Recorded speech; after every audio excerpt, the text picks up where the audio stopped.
BRTU రాష్ట్ర committee సమావేశంలో అధ్యక్షత వహిస్తున్నటువంటి మిత్రులు రాంబాబు గారు, అదేవిధంగా ఇప్పుడే ప్రసంగించినటువంటి మారయ్య గారు, కృష్ణ గారు, నరసింహ గారు, దాన కర్ణాచార్య గారు, అదేవిధంగా మరి ఇక్కడికి వచ్చేసినటువంటి ఆశా వర్కర్స్ మరి అధ్యక్షులు సంతోష్ గారు, అదేవిధంగా శ్రీనివాస్ గారు, హెచ్ఎండబ్ల్యూఎస్లో పనిచేస్తున్నటువంటి మిత్రులు ఎల్ల మల్లయ్య గారు, తర్వాత చాలామంది మిత్రులందరికీ పేరు పేరున నా నమస్కారాలు.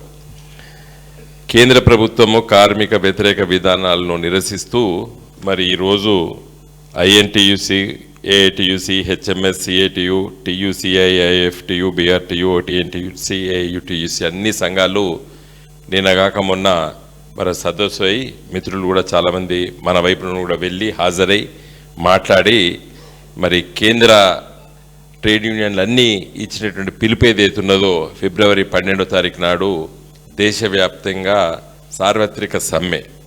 నేను ఇప్పుడే అడిగాను, సమ్మె అంటే మరి ఏం చేయదలుచుకున్నారు? బంద్ ఒకటి తెలుసు మనకు. బంద్ అంటే అన్ని పోయి మనం బస్ స్టాండ్లలో, ఆర్టీసీ బస్ స్టాప్ దగ్గర, దుకాణాల దగ్గర పోయి బంద్ చేసి ఆపుదాము. మరి సార్వత్రిక సమ్మె అంటే ఇదివరకు చేసాం చాలా సందర్భాలు నాకు తెలుసు. ఒక 30-40 సంవత్సరాలు నుండి కూడా నేను విద్యార్థి దశ నుండి కూడా సార్వత్రిక సమ్మెలో చాలా పాల్గొన్నాము, చేశాం. కానీ మరి ఇప్పుడు సమ్మె అంటే ఏంది, ఏ విధంగా చేస్తాం? నాడు నేడు పూర్వకాలంలో ఉన్నటువంటి సమ్మెలు అంటే మనం అందరం కూడా హర్తాలు చేసేది, తర్వాత ఫ్యాక్టరీలని బంద్ చేసి బయటకు వచ్చేసి కార్మికులం అందరం కూడా గేట్లేసి అక్కడ నిరసనలు తెలియజేసి ఇంటికి వెళ్ళే పోదు పాత రోజులలో. కానీ గత దశాబ్దం 2 దశాబ్దాల నుండి ముక్తసరిగా ఒక 10 మంది దానకర్ణాచార్య అంటాడు బీడీఎల్ ముందుకు వచ్చి 10 మందిని వేసుకొని ధర్నా చేస్తారు, లోపల కార్మికులు పనిచేస్తూ అంటారు. కరెక్ట్ అమ్మా సంతోష్? అంతే కదా. నేను ఒక న్యాయవాదిగా, వకీల్గా ఇవన్నీ నాకు అనుభవం ఉన్నది. బీడీ కార్మిక సంఘాలలో కూడా మేము వరంగల్ నగరంలో చాలా పెద్ద ఎత్తున పనిచేస్తాం. నేను విద్యార్థి రాజకీయాల్లో ఉన్నప్పుడు చూసేది, పక్క నుండి చూసేది. సో ఈ పెట్టుబడిదారీ వ్యవస్థలో ఎట్లా మారిందంటే, నేను విద్యార్థిగా ఉన్న రోజుల్లో 1980 ఆ ప్రాంతాల్లో బీడీ కార్మికులు అంటే ఇలాంటి పెద్ద రేకుల షెడ్ల అందరు ఆడవాళ్ళు వచ్చి చాటలు ముందు పెట్టుకొని బీడీలు చూడుదురు, ఇట్లా లైన్లో కూర్చొని చూడుదురు. వీళ్ళకందరికీ కూడా యూనియన్ ఉండేది. మాది ఏఐటీయూసీ ఆఫీస్లో మేము వాళ్ళందరికీ వాళ్ళు రిసిప్ట్లు ఇచ్చేది, వాళ్ళ ఫాములు నింపేది, పిల్లల స్కాలర్షిప్లు ఉండేది. ఇవన్నీ కార్మిక సంఘానికి పొద్దున చూస్తే ఏఐటీయూసీ ఆఫీస్లో ఒక 100-200 మంది లేడీసు వద్దురు పోదురు, పొద్దున సాయంకాలం ఆనక పని ఉండేది. అప్పుడు టైప్ మిషన్ పట్టుకొని ఒక కార్మిక నాయకుడు పనిచేసేది. ఇవన్నీ అయిపోయినాయి. ఇవన్నీ చూసి ఆడ బీడీ కార్మికులు ఈ విధంగా సంఘటితమై ప్రదర్శనలు చేసి సమ్మెలంటే వీళ్ళందరినీ తీసుకొని చెబుద్దాము. రాను ఏమైపోయింది, యజమాన్యం ఏం చేసింది, ఇంకా మీకు ఇంటికే తీసుకుపోండి, ఏది చాట, బీడి, ఆకు, దారం అన్నీ కలిసి చాటలు పెట్టి ఇంటికి పంపించడం మొదలుపెట్టాడు. ఇంకా మనకి ఈడ మెల్లమెల్లగా ఏమైపోయినాయి, జనము సమీకరణ అంటే పెట్టుబడిదారుడు ఏం చేస్తాడు, మన సమీకరణ కాకుండా చూస్తాడు. నేను ఎందుకు ఉదాహరణ ఇచ్చిందంటే మీకు సమీకరణ జరగకుండా చూస్తాడు. నేను ఆ చిన్నతనం నాకు 16-17 ఏళ్ళ వయసులో చూద్దును ఎంత ఏంది ఎట్లా అనేది. ఏం చేసిండు, పోయిండ్రు. పోయేసరికి ఏమైంది, వీళ్ళకి లేడీస్కి పాప మంచిదే కదా, ఇంటికాడ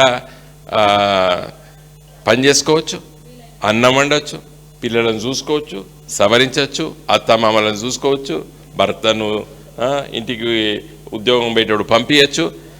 ఇట్లా చూసిన కొన్ని రోజుల తర్వాత ఏం చూసినా టీవీలు పెట్టుకున్నాడు, ముందు టీవీ పెట్టుకున్నాడు, ఈడ బీడీలు చుట్టాడు. ఇంకా మన యూనియన్ ఆఫీస్ మెల్లగా ఏమైంది, అది తగ్గుకుంటే. అంటే ఇది జరుగుతున్న మార్పులు. దీన్ని ఇంత పరిణామం చెప్పినా కదా, ఆగుతుందా? హక్కుల్ని కాలరాసడం ఆగుతుందా? హక్కుల కోసం కొట్లాడ తగ్గుతుందా? వేరే రూపాల అది మార్పు జరుగుతుంది. నేను ఇప్పుడే ఆలోచిస్తున్నా. ఇప్పుడు ఏమైంది, ఇప్పుడు మీరందరూ కార్మిక నాయకులు కాబట్టి నేను చెప్పదలుచుకున్నాను. మన స్టేట్ కమిటీ మీటింగ్ కూడా మంచి ఇంత పెద్ద ఎత్తున అన్ని జిల్లాల నుంచి వచ్చిందని చెప్పి రాంబాబు గారు చెప్పారు.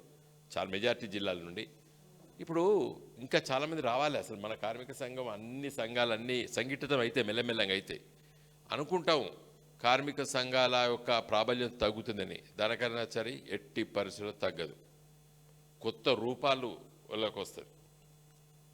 ఇలా చెప్పిన ఇంతమంది మిత్రులు గిగ్ వర్కర్స్ అది కొత్త, అసలు వాళ్ళందరూ యూనిటీ అవుతారు అనుకున్నామా? కాలేదు. ఈ దోపిడీ ఉన్నంత వరకు కార్మిక సంఘాలు ఉంటాయి, సంఘటితంగా ఉంటాయి, పోరాటాలు చేస్తాయి. కాకపోతే మార్పు జరుగుతున్న సందర్భాల్లో పట నిన్న కంటే ఇలా మంచిగుంది కదా అని అనుకుంటుంది. మనం అందరం ఏం చూసినాం? దుబ్బ రోడ్లు చూసినాం, కంకర్ రోడ్లు చూసినాం, డాంబర్ రోడ్లు చూసినాం, సీసీ రోడ్లు చూసినాం. కాబట్టి అబ్బా పాత రోజుల కంటే ఇప్పుడు మంచిగున్నదని మనం అనుకుంటాం. కానీ ఇప్పుడు మన కొడుకులు మన కడపలో పుట్టిన పిల్లలు వాడు పుట్టుడే ఇవన్నీ చూసిండు. కాబట్టి వాడికి ఈ వచ్చే సమస్యలపైన మనకంటే గట్టి కొట్లాడతాడు. నేను చెప్తున్నా, మీరు రాసి పెట్టుకోండి. ఇది today yesterday's luxuries are today necessities. ఈ ఫ్యాన్ ఉండేది, ఏసీలు పెట్టుకున్నాం ఇప్పుడు కార్మిక సంఘం మీటింగ్లో. మనం ఇది తప్పు కాదు. ఎందుకంటే ఈరోజు మరి దీని అన్ని దర్వాజులన్నీ పెట్టినప్పుడు మరి దీంట్లో ఫ్యాన్ పెడితే ఒక 20 నిమిషాలప్పుడే వేడైపోతుంది. అది లగ్జరీ కాదు. ఇవి yesterday's luxuries are today's necessities. ఇలా అవసరాలు, అవి అవసరాలుగా మారుతాయి. అవి నిన్నటి వసతులు ఇవి అనుకునే అవి ఈనాటి అవసరాలుగా మారుతాయి. సమాజం పురోగమిస్తుంది. నేను చాలా ఈ విషయం నేను 1980లో మగ్దుమ్ భవన్లో మాకు ఒక సీనియర్ నాయకుడు మొన్న చనిపోయారు, సూరవరం సుధాకర్ రెడ్డి గారు. వారు చెప్పిర్రు నేను కమ్యూనిస్ట్ పార్టీలో పనిచేసినప్పుడు, నిన్నటి లగ్జరీసు అనుకుంటాం ఫ్రిడ్జ్ అంటే చాలా గొప్పగా ఉండే, ఇవాళ పల్లెటూర్లలో అయిపోయినాయి. అయినంత మాత్రాన పోరాటం తగ్గుతుందా? తగ్గదు. సమస్యలు ఉంటాయి, వాటి కోసం పరిష్కరించడానికి కార్మిక సంఘాలు ఉంటాయి, ఉద్యోగ సంఘాలు ఉంటాయి, మనలాంటి నాయకులు ఉంటారు. రూపాలు మారచ్చు. నేను అందుకే రాంబాబు గారిని అడిగినా, సార్వత్రిక సమ్మె అంటే ఏం చేస్తానవా రాంబాబు, ఏం చేస్తాను, మీరు ఏం నిర్ణయం చేసిన, ఇంతమంది కూర్చున్నారు కదా, ఏం నిర్ణయం చేసిన అడిగిన, మైక్ పట్టుకుని లేసే ముందే అడిగిన. నాకు తెలుసు పాత ఇవన్నీ ఎట్లా చేసేది, ఇవన్నీ మేము దాంట్లో పనిచేసిన వాళ్ళం కదా, నేను ఒక న్యాయవాదిగా ఉన్నప్పుడు. కాబట్టి ఈ సమ్మెను గొప్పగా జరుగుతుంది సార్ అని రాంబాబు గారు చెప్పారు. జరుగుతుంది. ఎందుకంటే ఈ 4 చట్టాల గురించి చాలా వివరంగా ఈ పాంప్లెట్ మొత్తం కూడా చదివి వినిపించిండ్రు రాంబాబు గారు. తర్వాత చాలా విషయాలు కూడా మారయ్య గారు కూడా మీకు చెప్పిండ్రు. ఇవాళ ఏం చెప్తున్నది భారత ప్రభుత్వం, కేంద్ర ప్రభుత్వము, నేను ఇది ఇంగ్లీష్లో హిందీలో చదివి ఇమీడియట్ ఫోన్ చేసిన ఆ రోజు. డ్రాఫ్ట్ లేబర్ పాలసీ శ్రమశక్తి నీతి 2025 కార్మిక విధాన ముసాయిదా 2025 పైన చర్చ జరుగుతుంది అని చెప్తాడు. దాంట్లో ఒకటి, శ్రమను హక్కుగా కాకుండా ధర్మంగా పరిగణించాలని అంటున్నారు.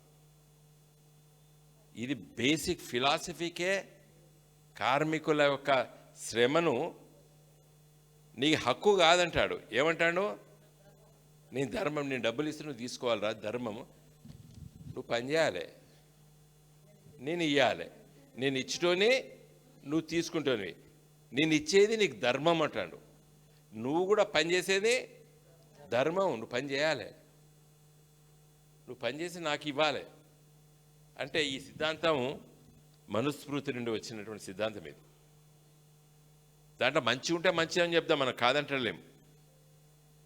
ఇలా అంటరానితనం మంచి అని చెప్పగలుగుతారా? ఎవడన్నా చెప్పగలుగుతాడా?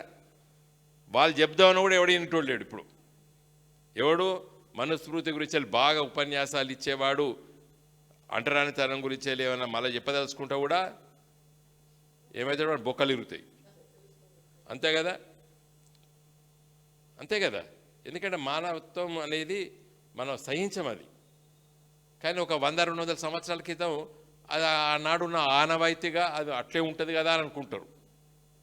కాబట్టి నేను మిత్రులారు, మీరు రాష్ట్ర కమిటీ కాబట్టి చెప్తున్నా, మనము కార్మిక నాయకులుగా మనం చాలా గర్వించేటువంటి దశ రాబోతున్నది రానున్న రోజుల పట్ల.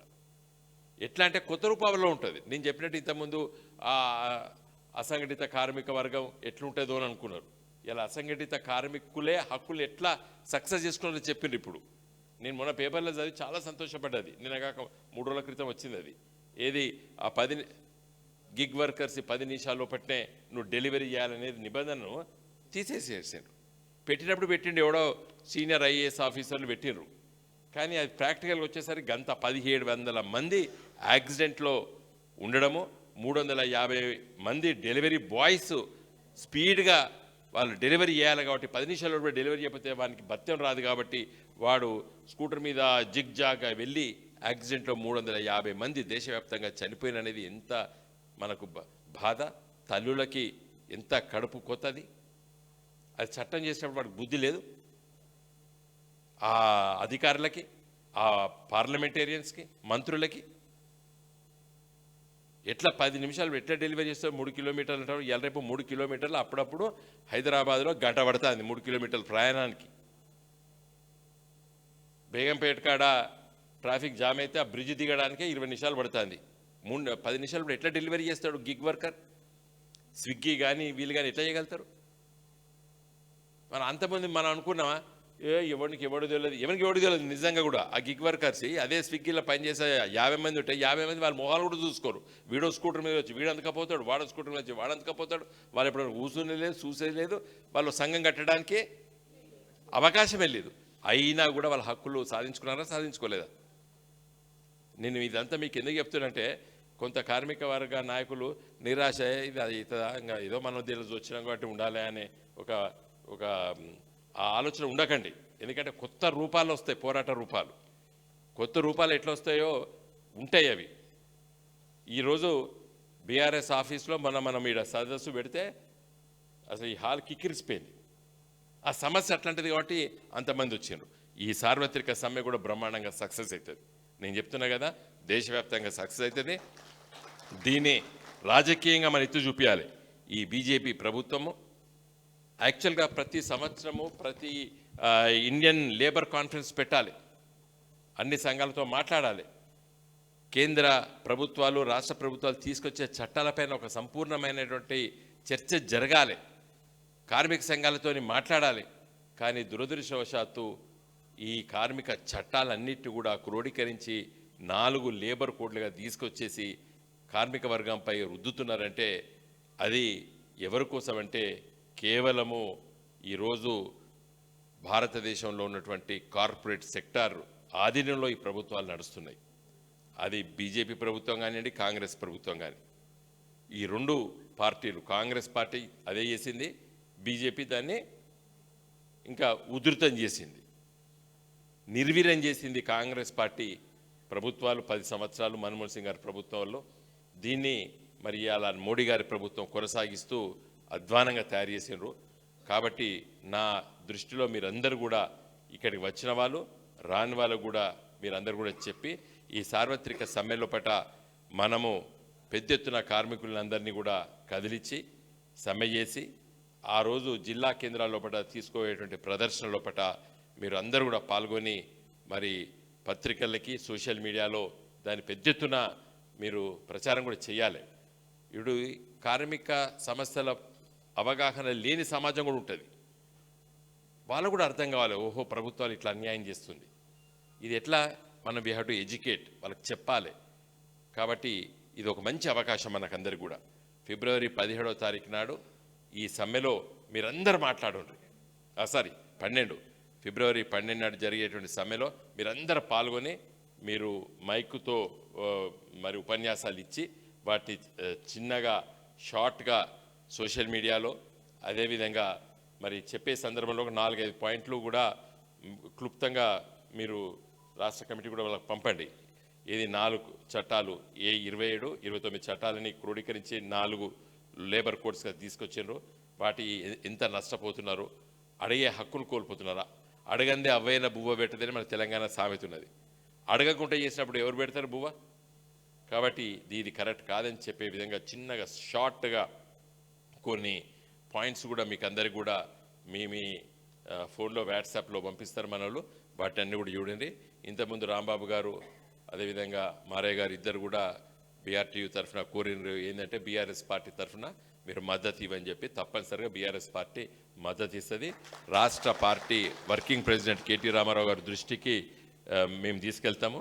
మీరు కూడా ఈ తీర్మానం చేసినట్టు రిక్వెస్ట్ చేసినట్టు కేటీఆర్ గారికి మీరు మన సమావేశం ఒక ఫోటోను తర్వాత ఇవి పెట్టి కేటీఆర్ గారు పెట్టుకుని నేను ఫోన్లో వారితో కూడా మాట్లాడతా. వారు ఇస్తారు స్టేట్మెంటు. అన్ని జిల్లాల బీఆర్ఎస్ పార్టీ అధ్యక్షులకు కూడా మేము తెలియజేస్తాము.